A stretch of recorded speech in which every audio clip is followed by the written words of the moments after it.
Coming up to the Green Roofs workshop.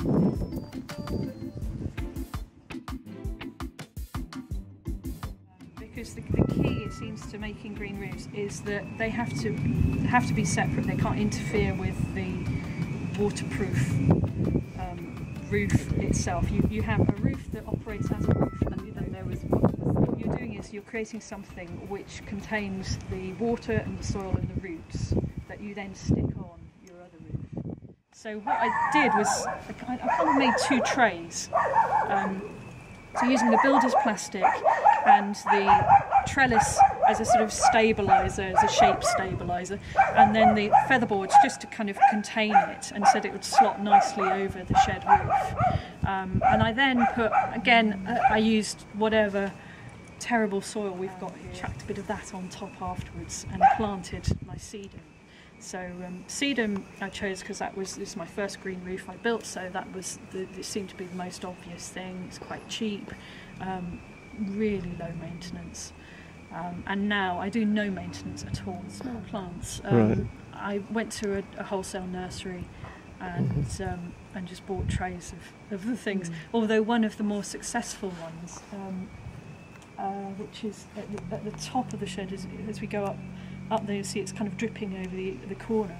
Came back on a friend's boot at work, just had a little bit on his boot, I like that, and chucked it up there, and it's one of the most successful ones. It's just formed a great mat. Did they recommend certain species? What did you go for? There's a thing. Well, I went for a mix of sedum, sempervirens, the whole sort of house leek succulent thing, because both of those, it doesn't really matter what variety you get, they all seem to respond in the same sort of way, that they can deal with very, very little soil, which is what they've got up there. They've got a hard life up there and they love it. Do you have got any drainage for them? So when it rains really hard, they just get saturated and they cope with that, do they? Yeah. Well, in this case, there's enough holes and things in the plastic, to be honest, for it to drain out the corners. Onto the proper roof? Onto the proper roof or onto the ground. Of course, which is water resistant anyway. Okay. Yeah, but drainage is a big thing. It's probably better on the second roof that I did, the studio roof. Now that was done more according to a book, and we did consider drainage there. Along the front of that, if you were to lift up, there's a little gutter underneath that strip of wood, and at the corners there are chains which are basically the downpipes. So there is a bit of a slope on because I started off with a level surface of soil of about that depth. Yeah. And then they were struggling a bit to start with, so I thought, okay, I need to make them act a bit more like nature. I was thinking about how cliffs form and how plants cope on cliffs, and so I was sort of protecting the roots of the plants by putting the rocks around, so it just helped them get a start. And as I say, I haven't touched it, I think, 5 years. Weeding, didn't bother at all. That's what's so brilliant about that one, is that things sort of come in and you get a buddleia or a dandelion and it thinks it's doing really well here, it's got a good one, and then there's just not enough moisture for the roots, and it's just too exposed and it dies. So it's self-regulating. But on that roof, weeding has been a big issue. This is due to a few things, I think, but partly because the soil depth is more. It's about 4 inches. I suppose knowing you stretch, you know it's strong enough. Well, it depends. It doesn't really. It's purely your preference. It's only the gardener in me that wants that to be Aubrietia, which is what I planted it with. In the spring, it doesn't look like much now. There's quite a lot of nice new things going on in there, like those black pansies. I don't know where they came from, but they're gorgeous. So pretty. They're lovely. Thank you for arriving. But I do want, in the spring it looks great when it's in full flower, 2 different colours of purple, something called rock jasmine, that I just thought, I'll just put a few plants in, see what happens, and they completely took over, and they're lovely, and they've self-seeded, and they have this really pretty white hazy flower. Got a little bit of thyme in the right hand corner, and you can see you can see the dead bits, basically, from the hard winter that we've just had. It was doing really well, and it has formed a really thick mat, and it is regrowing. It's coming back to life, but it really did not like the snow last winter. Who can blame it? It is definitely a viable option. Time roof. Sun all the time. Is that really important for a green roof to be open? How much shade could it tolerate?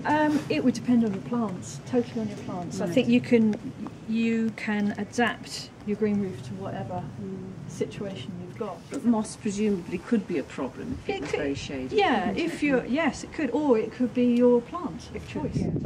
Maybe little ferns or something. It'd be quite interesting. Yes, alpine strawberries. They would do well. Sorry? Alpine strawberries. They're packed full of flavour. Absolutely. And if you've got a structure that will take weight being the big thing you have to worry about, weight of saturated soil, then I'd say see if you can grow something on there. My friend's roof I saw had courgettes on it.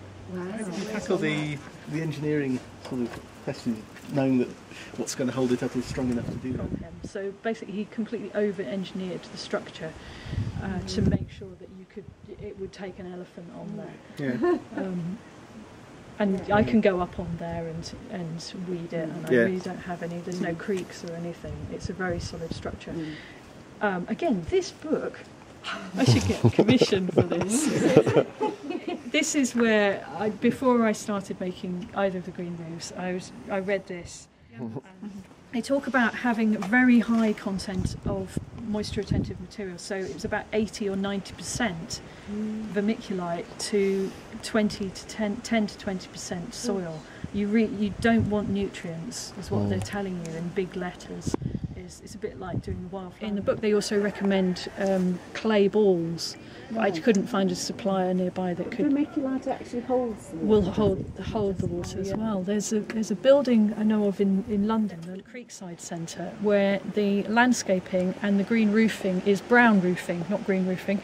And I know one of the guys who was involved in setting it up, who is quite a hardline conservation person, and insisted that all the materials that were on the site and around the site were reused, and that this was the greenest method as far as he was concerned. It was to use what we would normally consider waste materials and just remove them, want to sort of hide them somewhere and bring in lovely topsoil. No, because this was an education centre, he wanted to reuse all this. So quite hardline, it's all crushed brick and looked quite industrial and very harsh to start with, but he also doesn't believe that we should be buying in plug plants of wildflowers, which is another thought as well. Where are those plug plants coming from? Are they local? is a thought. So he would only really accept things that blew in. Especially in an urban area, and to be fair, the amount of diversity of stuff you get that thrives in crappy urban derelict sites in London is immense. Absolutely, and Louise decided she wanted to build a workshop as well. Brilliant idea.